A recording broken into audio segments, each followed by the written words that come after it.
So in this video, I'm going to show you or introduce to you how to play Klondike Solitaire.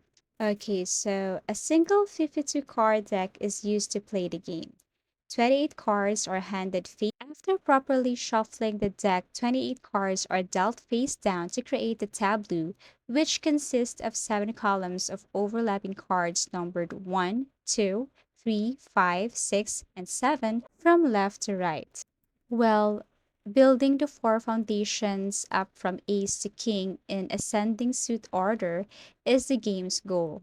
Example A, 2, 3, 4, 5, 6, 7, 8, 9, 10, J, Q, and K, which is queen and king, with identical suited playing cards.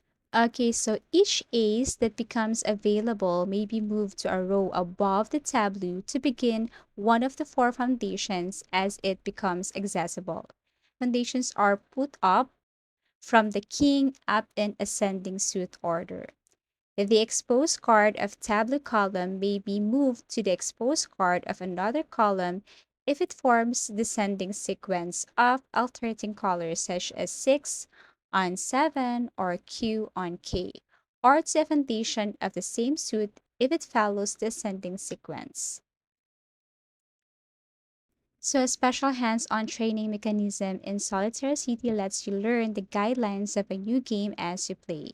It may sound a little bit hard or tricky, but don't worry, as time goes by, you will learn how to play this Klondike Solitaire. Alternatively, you can choose training whenever you want from the play menu. So if you found this video helpful, give it a thumbs up.